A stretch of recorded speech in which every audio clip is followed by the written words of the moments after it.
रूस यूक्रेन जंग का आज 27वां दिन। यूक्रेन के राष्ट्रपति वोलोदिमीर जेलेंस्की ने नाटो से दो टूक लहजे में सवाल पूछा है कि नाटो साफ करे कि यूक्रेन को अपने अलायंस में जगह दे रही है या नहीं।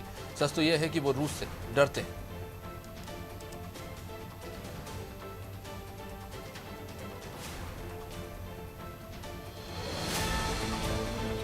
यूक्रेन के विदेश मंत्रालय ने रूसी राष्ट्रपति व्लादिमीर पुतिन पर डोनबास के डोनेट्स्क और लुहांस से लगभग 2500 यूक्रेनी बच्चों को किडनैप करके रूस भेजने का आरोप लगाया है। वहीं दूसरी तरफ यूक्रेन युद्ध की वजह से यूरोप में शरणार्थी संकट लगातार गहराता जा रहा है। रूसी सेना को यूक्रेन आर्मी के साथ अब आम लोगों के विरोध का भी सामना करने पड़ा है। सोमवार को खेरसोन के फ्रीडम स्क्वायर पर लोगों ने बड़ी संख्या में जमा होकर हमले का विरोध किया। इसके बाद रूसी सेना ने भीड़ को काबू करने के लिए गोलीबारी और हथगोले का इस्तेमाल किया।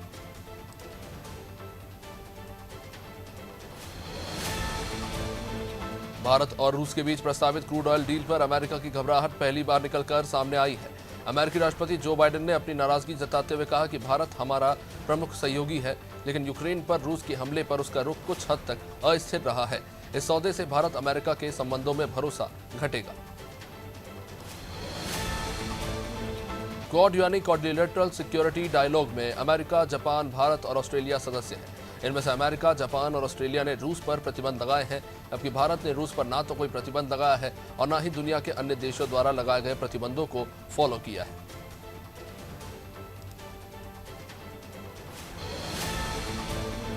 रूस ने सोशल मीडिया कंपनी मेटा पर उग्रवाद को बढ़ावा देने का आरोप लगाया। साथ ही उसके दो अहम सोशल मीडिया प्लेटफॉर्म फेसबुक और इंस्टाग्राम पर तत्काल प्रभाव से बैन लगा दिया है।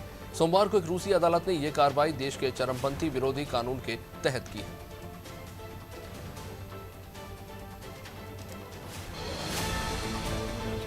पाकिस्तान के सिंध प्रांत में सोमवार को एक हिंदू लड़की की गोली मारकर हत्या कर दी गई। जानकारी के मुताबिक यहां के सुक्कुर जिले में लड़की ने अपहरण का विरोध किया, जिसके बाद अपहरणकर्ताओं ने उसके सिर पर गोली चला दी। लड़की का नाम पूजा कुमारी ओड है, जिसकी उम्र 18 साल बताई गई है। उसके जबरन धर्मांतरण और अपहरण के प्रयास में असफल रहने पर हत्या कर दी गई। रूस के सामने सैन्य ताकत में मामूली हैसियत रखने वाला यूक्रेन 27 दिन बाद भी जंग के मैदान में मजबूती से डटा हुआ है। एक्सपर्ट्स इसके लिए रूसी सेना के खिलाफ लड़ रही यूक्रेनी जनता के बुलंद हौसलों को कारण मानते हैं। ऐसे ही बुलंद हौसले वाली तेत्याना चोर्नोवोल भी, जो यूक्रेनी राजधानी की पर कब्जे को लेकर चल रही भीषण लड़ाई में रूसी सेना के लिए सरदर्द बनी हुई है। रूस यूक्रेन जंग के बीच रूसी राष्ट्रपति पुतिन की सीक्रेट गर्लफ्रेंड को लेकर एक चौंकाने वाली खबर सामने आ रही है। पुतिन की कथित गर्लफ्रेंड और एक्स जिम्नास्ट एलिना काबेवा के स्विट्जरलैंड में छिपे होने का दावा किया जा रहा है। रूस, यूक्रेन और बेलारूस के लोगों ने अलीना के खिलाफ एक ऑनलाइन पिटीशन भी शुरू कर दिया है। उन्हें स्विट्जरलैंड से बाहर निकालने की मांग हो रही है। पाकिस्तान में सरकार के खिलाफ नो कॉन्फिडेंस मोशन यानी अविश्वास प्रस्ताव को लेकर सियासी घमासान मचा हुआ है। इसी बीच प्रधानमंत्री इमरान खान ने इंडियन आर्मी की तारीफ करते हुए पाकिस्तान के सेना प्रमुख जनरल कमर जावेद बाजवा के खिलाफ इशारों ही इशारों में हमला बोला है। इससे पहले रविवार को पाकिस्तान के मलकान शहर में एक रैली के दौरान इमरान खान ने कहा कि हमारे पड़ोसी मुल्क भारत की वे तारीफ करते हैं। उन्होंने कहा कि उन्होंने हमेशा अपनी फॉरेन पॉलिसी आज़ाद रखी है। आज हिंदुस्तान अमेरिका और पश्चिमी देशों से मिला हुआ है। क्वाड में भारत ने अमेरिका के साथ अलायंस कर रखा है। इसके बावजूद भारत कहता है कि वो न्यूट्रल है। एप्पल की music, Apple TV, Apple store, podcast, contacts और एप्पल आर्केड सहित करीब दर्जन भर वेब सेवाएं सोमवार को दुनिया के कई हिस्सों में बंद हो गई।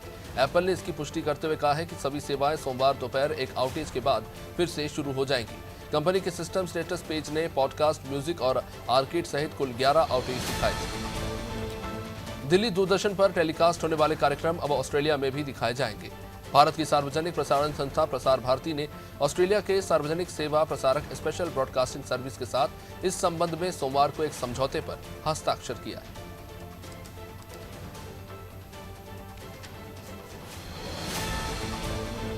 दक्षिण कश्मीर के पुलवामा के गंगू इलाके में आतंकियों ने बिहार के रहने वाले बिस्वजीत कुमार पर हमला कर दिया। इससे बिस्वजीत गंभीर रूप से घायल हो गए। उसे इलाज के लिए एसएमएसएच रेफर किया जा सकता है। बताया जा रहा है कि बिस्वजीत यहां मेहनत मजदूरी करके रोजी रोटी कमाने आए थे।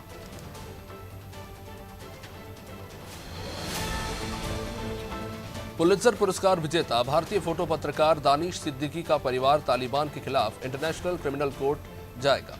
दानिश की पिछले साल अफगानिस्तान जंग में कवरेज के दौरान मौत हो गई थी। उस वक्त दानिश समाचार एजेंसी रॉयटर्स के लिए कंधार में काम कर रहे थे। यहाँ अफगान सिक्योरिटी फोर्सेस और तालिबान के बीच में जंग चल रही थी। भारत सभी वयस्कों को कोविड वैक्सीन की बूस्टर डोज देने पर विचार कर रहा है। दुनिया के कुछ देशों में संक्रमण फिर से बढ़ने लगा है। इससे भारत को बचाने के लिए बूस्टर डोज पर भी विचार किया जा रहा है। अभी भारत में केवल फ्रंटलाइन वर्कर्स और 60 से अधिक उम्र के लोगों को ही बूस्टर डोज लेने की अनुमति है।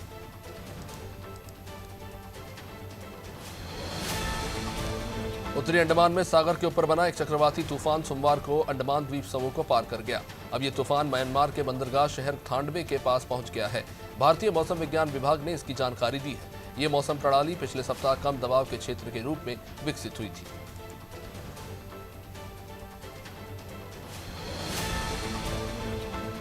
दिल्ली विश्वविद्यालय शिक्षक संघ ने मंगलवार को कक्षाओं के बहिष्कार का आह्वान किया। डूटा ने कहा है कि हम शिक्षकों की एकमुश्त विनियमन सहित कई मांगों को पूरा कराने के लिए प्रशासन पर दबाव डालना चाहते हैं।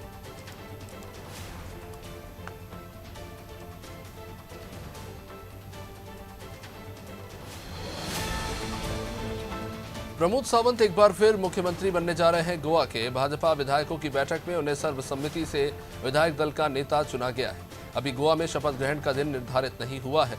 आपको बता दें कि गोवा विधानसभा चुनाव में कुल 40 सीटों में से बीजेपी ने 20 सीटों पर जीत दर्ज की थी। हाल ही में सरकार ने पीएफ पर मिलने वाले ब्याज दर को कम कर दिया था, जिसका विपक्ष जमकर विरोध कर रही है। सोमवार को राज्यसभा में केंद्रीय वित्त मंत्री निर्मला सीतारमण ने इस बारे में जानकारी दी। उन्होंने बताया कि ईपीएफओ का एक केंद्रीय बोर्ड होता है जो ये तय करता है कि कर्मचारियों को कितना ब्याज दिया जाएगा। झारखंड के जमशेदपुर स्थित टाटानगर रेलवे स्टेशन पर सोमवार को ट्रेन हादसा हुआ। मुंबई के छत्रपति शिवाजी टर्मिनस स्टेशन से होकर हावड़ा स्टेशन जाने वाली साप्ताहिक ट्रेन संख्या 12,869 की एक बोगी बेपटरी हो गई। हालांकि गनीमत यह रही कि दुर्घटना में किसी को कोई चोट नहीं आई।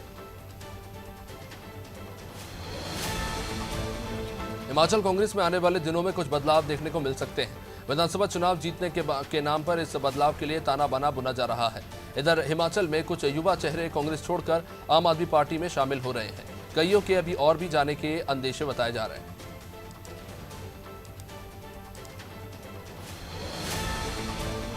ऑस्ट्रेलिया ने भारत को 29 बहुमूल्य मूर्तियां लौटाई, जिनमें शिव और उनके शिष्य शक्ति की पूजा, भगवान विष्णु और उनके रूप और जैन परंपरा चित्र के साथ सजावटी मूर्तियां भी शामिल है।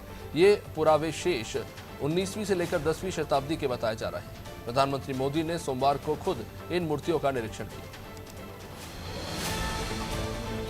पिछले महीने मन की बात कार्यक्रम में प्रधानमंत्री ने बताया था कि उनके सत्ता में आने के बाद 7 साल में 200 से ज्यादा बहुमूल्य प्रतिमाओं को भारत लाया गया है। मूर्तियों को वापस लाना उनका दायित्व है। फरवरी में भारत इटली से अपनी एक बहुमूल्य लेगेसी को लाने में सफल रहा। ये धरोहर अवलोकितेश्वर पद्मापणी के हजारों साल पुरानी मूर्तियां हैं। ओडिशा का एक वीडियो काफी वायरल हो रहा है, जिसमें एक पिता बेटे का शव कंधे पर लेकर पैदल चल रहा है।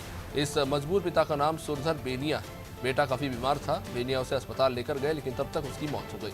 शव घर को लेकर आना था, लेकिन एम्बुलेंस मिली नहीं। इसके बाद बेनिया करीब 1.5 किलोमीटर तक पैदल चलकर अपने बेटे के शव को घर लेकर आए। घटना सामने आने के बाद रायगढ़ के जिलाधिकारी सरोज कुमार मिश्रा ने एक्शन लेने की बात कही है।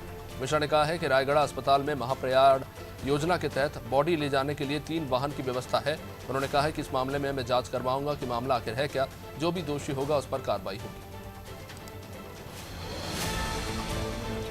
पंजाब विधानसभा चुनाव में मिली ऐतिहासिक जीत के बाद से आम आदमी पार्टी अब नेशनल प्लान तैयार कर रही है। आम आदमी पार्टी ने 9 राज्यों में पार्टी को मजबूत करने के लिए अपने पदाधिकारी नियुक्त कर दिए। दिल्ली और पंजाब के बाद अब आम आदमी पार्टी का फोकस छत्तीसगढ़, गुजरात, हरियाणा और राजस्थान जैसे राज्यों पर है, जहां अगले कुछ महीनों में विधानसभा चुनाव होने। पंजाब में जीत के बाद पार्टी के से प्रभारी राघव चड्ढा ने दावा किया कि आम आदमी पार्टी राष्ट्रीय ताकत के रूप में उभरी है। देश में अब भाजपा के सामने मुख्य प्रतिद्वंदी के तौर पर आम आदमी पार्टी होगी। उन्होंने आम आदमी पार्टी को कांग्रेस का नेशनल और नेचुरल रिप्लेसमेंट करार दिया है।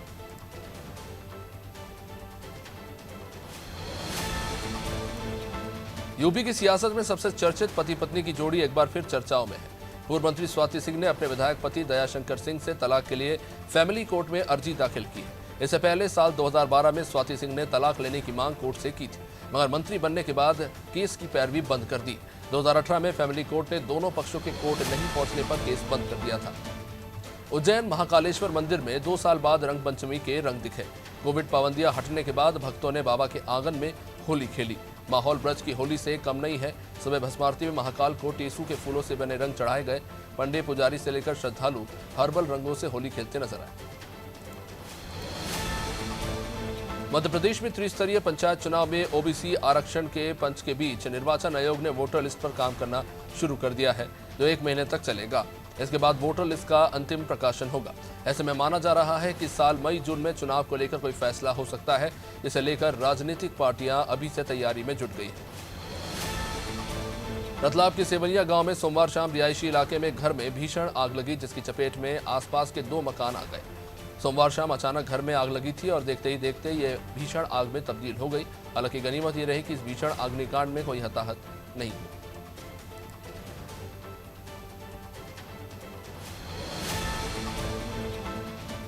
कोरोना के वक्त आई आर्थिक परेशानियों ने लोगों को बचत करना सिखा दिया है और यही कारण है कि मध्य प्रदेश के बैंकों में जमा धन 2 साल में 22.43% तक बढ़ गए हैं और इसी कारण आम आदमी के बैंक खातों और सरकारी खातों में जमा राशि पहली बार 5 लाख करोड़ रुपए के अभूतपूर्व स्तर को पार कर गई है। इसमें 1 लाख करोड़ रुपए से ज्यादा की राशि भोपाल की। रिपोर्ट्स के मुताबिक 2 साल में कर्ज बढ़ोतरी की रफ्तार महज 14% ही रही।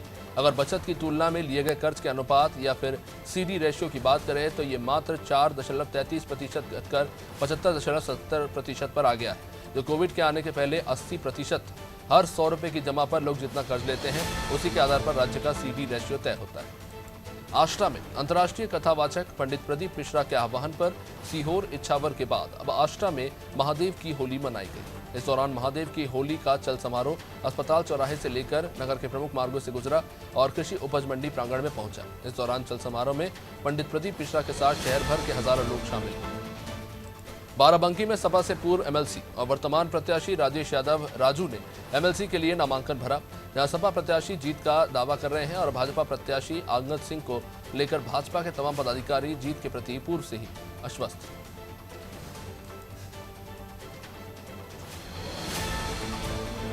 बिजनौर के हिमपुर दीपा थाना क्षेत्र के गांव अकबरपुर तिगरी में ग्राम प्रधान और उसके बेटे ने प्राथमिक स्कूल की महिला प्रधानाध्यापिका के साथ दबंगई का मामला सामने आया है। ग्राम प्रधान के पुत्र ने चेक हस्ताक्षर कराने को लेकर यह विवाद हुआ। प्रधान अध्यापक महिला के पुत्र के साथ मारपीट की। महिला प्रधानाध्यापक ने थाने में अब शिकायत दर्ज कराई। देवरिया में विधान परिषद चुनाव में समाजवादी पार्टी से डॉक्टर काफिल खान ने पर्चा भरा। नामांकन दाखिल के बाद डॉक्टर काफिल खान ने कहा कि समाजवादी पार्टी ने हमें विधान परिषद चुनाव के लिए प्रत्याशी घोषित किया है। इस चुनाव में भी स्थानीय मुद्दों को लेकर हम चुनाव मैदान में हैं। साथ ही भाजपा पर तंज कसते हुए उन्होंने कहा कि भाजपा इस चुनाव में हवा में है और हम निर्विरोध चुनाव में जीत दर्ज करेंगे। एटा में भाजपा और सपा और भाजपा के उम्मीदवारों ने एमएलसी चुनाव के लिए दाखिल नामांकन किए। एमएलसी का पर्चा दाखिल करने आए सपा प्रत्याशी का अराजक तत्वों ने पर्चा फाड़ दिया और सपा प्रत्याशी के साथ मारपीट। साथ ही एटा मुख्यालय पर एमएलसी चुनाव के नामांकन को लेकर जीटी रोड से कचहरी रोड कई घंटे तक जाम भी रहा। गुना के कैंट थाना अंतर्गत नानाखेड़ी क्षेत्र में जमीनी विवाद के चलते हत्या का मामला सामने आया है। आरोपी का अपने चाचा से विवाद चल रहा था, जिसके चलते उसने अपने ही चाचा को निश्चंद से हत्या कर दी। इस दौरान पुलिस ने आसपास के क्षेत्र में आरोपी की घेराबंदी कर उसे दबोच लिया।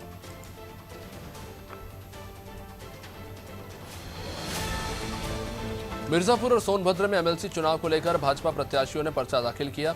इस दौरान प्रत्याशी और समर्थकों में काफी हर्षोल्लास देखने को मिला। मिर्जापुर से पूर्व में 2 बार एमएलसी रह चुके विनीत सिंह पूर्व ऊर्जा राज्य मंत्री रामाशंकर के साथ नामांकन करने पहुंचे।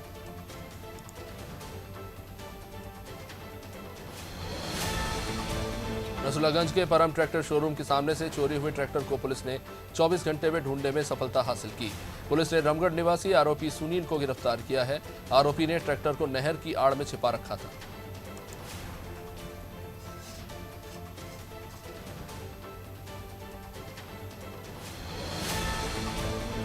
पीथमपुर औद्योगिक क्षेत्र की ग्राम सागौर में हिंदू मुस्लिम एकता की मिसाल देखने को मिली।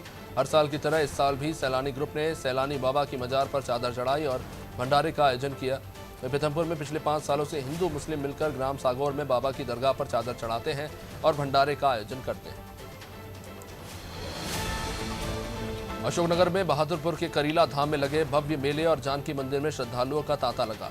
रंग पंचमी पर करीब 40 लाख श्रद्धालु लवकुश का जन्मोत्सव मनाते नजर आए। पूजा अर्चना के बाद महर्षि वाल्मीकि गुफा भी श्रद्धालुओं के लिए खोली गई। मां जानकी मंदिर करीला ट्रस्ट के अध्यक्ष महेंद्र सिंह के मुताबिक सोमवार को 1 लाख से अधिक श्रद्धालु पहुंचे। मध्य प्रदेश सरकार लगातार पौधारोपण को बढ़ावा देने की बात करती है। हालांकि पड़वानी के ठीकरी में हरे भरे पेड़ काटे जा रहे हैं। नगर पंचायत ने कटाई छटाई का हवाला देते हुए इमली के एक पेड़ को जड़ से उखाड़वा दिया। बताया जा रहा है कि पेड़ की जड़ें इतनी मजबूत थी कि मजदूरों से वो कट नहीं पाई। नगर पंचायत ने जेसीबी बुलाकर बाद में पेड़ को जड़ से उखड़वाया। सुकमा जिले के मिनपा में शहीद हुए जवानों को सोमवार को श्रद्धांजलि दी गई। पुलिस अधिकारियों और जिले वासियों ने नम आंखों से जवानों को श्रद्धांजलि दी। एसपी सुनील शर्मा, एएसपी सहित पुलिस के आला अधिकारी, व्यापारी और नगर के लोग मौजूद रहे। 21 मार्च 2020 को मिनपा में हुई नक्सली घटना में कुल 17 जवान मारे गए थे।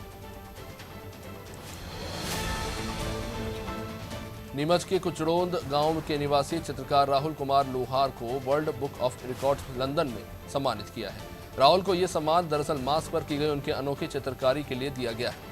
इंदौर में राहुल को सर्टिफिकेट और शॉल देकर सम्मानित किया गया। इस पुरस्कार समारोह में देश विदेश के दिग्गज हस्तियों ने शिरकत की। हरिद्वार के सिडकुल क्षेत्र में स्थित स्क्रैप के गोदाम में भीषण आग लगी। सूचना मिलने के बाद दमकल की 14 गाड़ियां वहां पहुंची और घंटों की मशक्कत के बाद आग पर काबू पाया गया।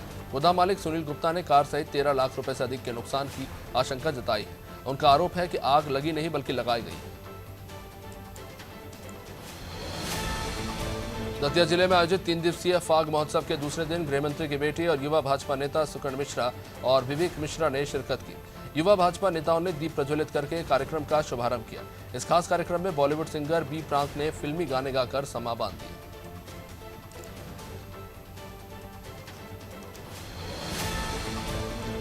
मध्य प्रदेश में पुलिस विभाग की तर्ज पर अब जेल विभाग में भी पदोन्नति से वंचित अधिकारी कर्मचारियों को पात्रता के अनुसार उच्च पदों पर प्रभार दिया जाएगा। जेल विभाग के अपर सचिव ललिता देहिमा ने यह व्यवस्था लागू करने को लेकर आदेश जारी किया है। पात्र और योग्य अधिकारियों का निर्धारण करने के लिए जेल डीजी की अध्यक्षता में छानबीन समिति गठित होगी।